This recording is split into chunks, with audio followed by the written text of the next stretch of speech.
വഴക്കൊഴിഞ്ഞ് നേരെയില്ല, പക്ഷെ എനിക്കിത് മതി. ഇതാണ് പലപ്പോഴും എക്സ്ട്രീം ഹൈസ് ആൻഡ് ലോസിൽ നിൽക്കുന്ന ബന്ധങ്ങൾക്കുള്ളിൽ സംഭവിക്കുക. ഈ അടുത്തിടയ്ക്ക് ഞാൻ കണ്ടൊരു മൂവി, തലൈവൻ തലൈവി, നമ്മുടെ ഏഷ്യാനെറ്റിൽ വന്നപ്പോൾ സാർ മാഡോ എന്നൊക്കെ ആയി. അവര് തമ്മിൽ എപ്പോഴും വഴക്കാണ്, പക്ഷെ അവർക്ക് പിരിഞ്ഞിരിക്കാനായിട്ട് പറ്റില്ല. അതായത് ഈ വഴക്കടിച്ച് അതിന്റെ അങ്ങേയറ്റത്തേക്ക് എത്തി നിങ്ങളെ ഭയങ്കരമായിട്ട് ഇൻസിഗ്നിഫിക്കന്റ് ആയിട്ടും ഒക്കെ മാറ്റിയതിന് ശേഷം പിന്നീട് അമേസിംഗ്ലി വളരെ മനോഹരമായിട്ട് സ്നേഹിക്കപ്പെടുകയാണ്. അപ്പോൾ നമുക്കുണ്ടാകുന്ന ഓക്സിറ്റോക്സിൻ, ഡോപ്പമൈൻ, നമ്മുടെ സ്നേഹത്തിന്റെ ഹോർമോൺ, ഇതെല്ലാം കൂടി അല്ലെങ്കിൽ നമ്മുടെ എല്ലാ ഹാപ്പിനെസ്സും കൂടി ഒരുമിച്ച് ഇങ്ങനെ ഇരച്ചു കയറിയൊക്കെ വന്നുകൊണ്ടേയിരിക്കും.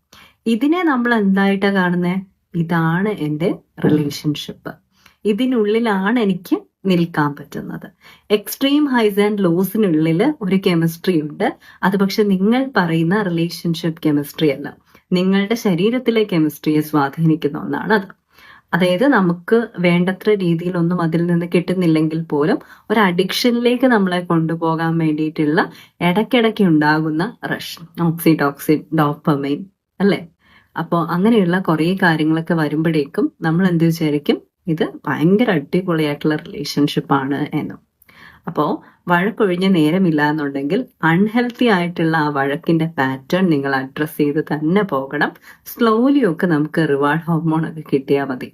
അല്ലാതെ വളരെ ക്വിക്കായിട്ട് കിട്ടുന്ന റിവാർഡ് ഹോർമോൺ ഉണ്ടല്ലോ വഴക്കൊക്കെ കഴിഞ്ഞിട്ട് പെട്ടെന്ന്, അതുകൊണ്ട് നമുക്ക് വലിയ പ്രയോജനമൊന്നും ഉണ്ടാവാൻ പോകുന്നില്ല.